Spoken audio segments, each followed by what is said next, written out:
What's going on, everybody? It's JellyJNBA back with another video. In today's video, I'm going to be ranking all the futures of each team in the Eastern Conference. Now, what I mean by future is their ability to contend in the playoffs or for a title for the next 3 to 5 seasons. But before we jump into today's video, I'd just like to thank you guys for your continued support on this channel. And if you guys are new here, consider subscribing. I upload basically every day. Now, we're going to start with a team in the Sixers, who for me, I put in the A category. The reason why I put them in the A category is because they have their two superstar players that they're attempting to build around in Ben Simmons and Joel Embiid. Let me cut straight to the point. I'm a Sixers fan, and they're not the best fit in the world. They're not. You got a point guard who can't shoot and a center who camps in the paint. It's just not a match made in heaven. But I believe those two players will allow them to compete for a championship for the next 3 to 5 seasons because they are entering their prime. Also, they have two guys already in-house under contract in Tobias Harris and Josh Richardson who fit somewhat well alongside Simmons and Embiid. And their only negative to this point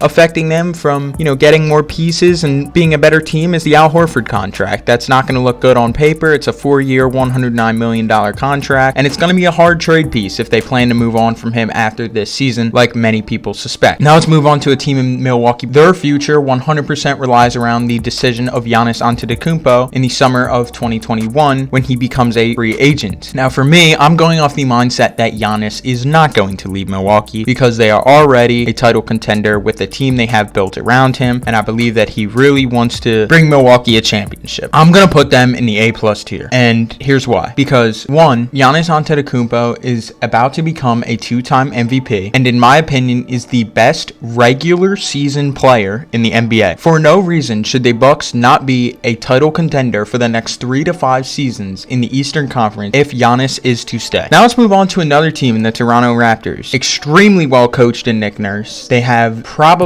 the best GM in the league in Masai Ujiri. Just continues to find diamonds in the rough in undrafted players. I'm going to put Toronto in the A tier. And the reason why is this. Although Fred VanVleet is going to need a new contract and demand a lot of money, I believe he is a good player and a great fit in Toronto. Kyle Lowry will be there for at least one more season. And Pascal Siakam is a younger player who probably will be an All-NBA tier player for the next 3 to 5 seasons. They're well coached, they have a great front office, and they have guys that they can build around. That's why they go in the A tier for me. Now let's move on to another team in the Miami Heat who kind of flipped a switch on their rebuild and really accelerated with the prominence of Bam Adebayo turning into an all-star player this season. They're going to go in A tier for me as well. Here's the reason why. They have always been known throughout their franchise history to land big players in either free agency or via trade. They're a free agent hotspot. They have a great coach and a great GM. There's no reason why they will not be competing for a championship or at least be a good playoff team in the Eastern Conference for the next 3 to 5 seasons. Now let's move on to the Cleveland Cavaliers. They're an interesting team for me. They're a team that I don't really know the future of Sexton and Garland together. I love KPJ. I don't like the Kevin Love situation at all. That's something that they're going to have to get off the books. I do love the Andre Drummond fit for them. Although he's getting paid a lot of money, I believe he's an all-star tier center in the NBA, and he's somebody that they can, build around with the younger guys that they have. For this, they're going to go in the C tier for me. They're not going to go in the B tier just because I just don't like their young guys too much and their fit specifically. I do like Sexton and I do like KPJ a lot, but I don't like the fit of those three together. That's why they go in the C tier for me. But they're a team that I think can,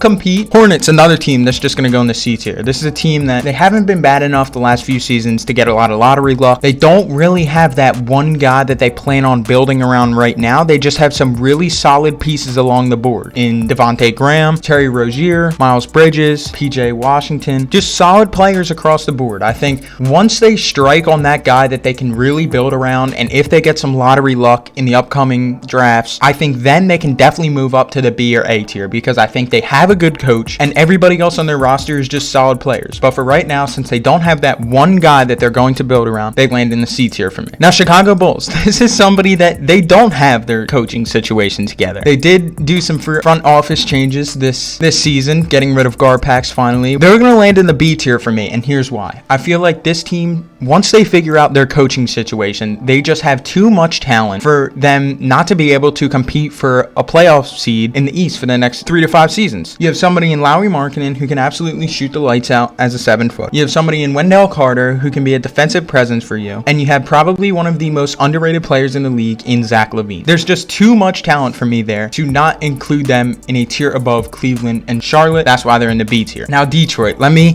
give you guys a glimmer of hope. So Detroit is a team that as of this season, before they got rid of Andre Drummond, they didn't have the best cap situation at all. But getting rid of him and having Blake Griffin come off the books next season will finally get rid of that cap problem that they've had for so long. And although they're not a free agent destination like a Miami, they can use this cap space to take on other teams' bad contracts in exchange for draft capital. For example, if the Sixers want to get rid of somebody in Al Horford, who's a bad contract for them, that is holding them back a little bit, Detroit can take that contract on in exchange for some future first-round picks from Philadelphia. Although they may not be high picks, at this point in Detroit's rebuild, they just need as much ammo as they can get. But they're going to go in the F tier for me. And the reason why is because they just don't have, for the last few seasons, they haven't had anybody that is going to come in and the team goes, okay, we're building around him. At least young guys. You know, they experimented with the Blake Griffin thing, and that worked for a little bit, got him in the playoffs. They have a good rookie in Demboya. They have Christian Wood and Luke Kennard. They just haven't found their guy yet, and that's why they go in the F tier for me. I don't know really how their rebuild is going to work. They're really stuck with one of the hardest rebuilds in the league. That's why for I think the next 3 to 5 seasons, I don't think they will be a playoff contender, so that's why they're in the F tier. Knicks, another team that has really been a joke in the NBA for the last 3 to 5 seasons, but I think they have some potential, and I'm gonna put them in the C tier with Cleveland and Charlotte. RJ Barrett can be a good to great player. They have guys like Julius Randle, who's a solid young player, and hopefully they can get some lottery luck. Hopefully they can land that guy like a LaMelo, like an Anthony Edwards, that they can really build around and put them in a situation to compete in the playoffs for the next 3 to 5 seasons. Now let's talk about a team in Orlando who I think is on the same tier as the Knicks, Cavs, and Hornets. And the reason why is, although they're a playoff team now, I just don't see, with 2 of their 3 best players playing the same position in Aaron Gordon and Jonathan Isaac, I just don't know how they're going to fit. And they're really not, they're similar to a team like Charlotte and a team like Detroit, where they're not going to be a free agent destination. Their cap situation is not looking good as of right now, and they really need to figure out what they're doing with guys like Aaron Gordon, Mo Bamba, who was a top 6 pick for them that barely gets any minutes for them somehow and is the backup center. I just don't think, although they have a good coach, they're experimenting with, you know, getting Markelle Fultz in a deal where they literally gave up nothing in Jonathan Simmons. They're making good moves, but I just don't see how their future, they've really just been stuck in like NBA purgatory for the last, 5 to 6 seasons, where they're kind of just in the middle of the road, and they're not bad enough to get a top pick, but they're not good enough to do anything in the playoffs. So that's why they land in the C tier for me. Let me be honest with you about the Nets. If I made this video about the next 1 to 2 seasons for contention for a title, they would probably be in the A+ to A tier, but I'm gonna put them in the D tier, and here's why. After Kevin Durant and Kyrie, I think they're in for a mess. Their cap situation is not good. They gave up almost all their assets to get Kyrie and KD. They got rid of a very good coach, in my opinion, in Kenny Atkinson. I think after Durant and Irving, I think this can get messy. I think it can get very messy. I'm making this video on the next 3 to 5 seasons. Like I said, if it was the next 1 to 2 seasons, they would be in the A+ to A tier for me. We don't know how Kevin Durant's going to come back. Kyrie Irving has been injury prone his entire career. I think this can get very, very messy, very, very fast. That is why they're in the D tier. I know I'm going to get a lot of hate for this, but that is my reasoning why. Now let's move on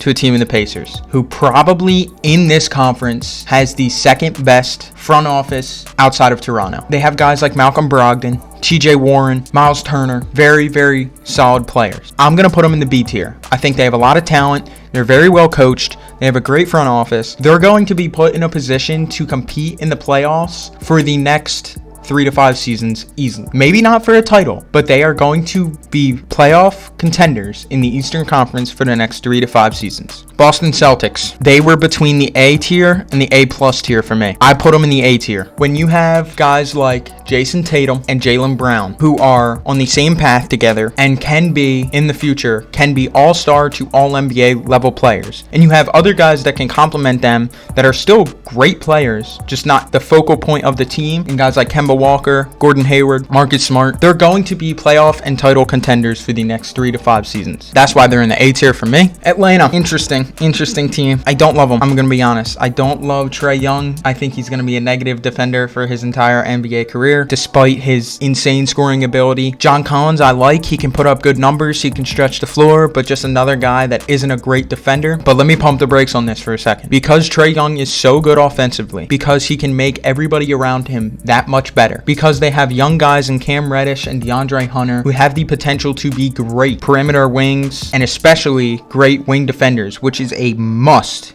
in today's NBA. They're going to go in the B tier for me. They have too much talent for me to avoid the fact that although they may be weak defensively, not to put them in the C tier. And last but not least, the Washington Wizards. The Wizards are another team similar to the Hornets. They're not bad enough, get a top pick, but they're not really good enough to do damage in the playoffs. Another team that kind of just needs some lottery luck. But because they have Bradley Beal, in the next few seasons could become someone like an Anthony Davis, where a team like the Lakers or a team with a lot of young assets just absolutely unloads all of them to bring on Beal and compete for a title. That's why the Wizards go in the B tier for me. And those are the rankings, guys. If you enjoyed this video, be sure to leave a like and subscribe. Keep an eye out for the video that I'm doing on the Western Conference of this same video. And I hope you enjoyed.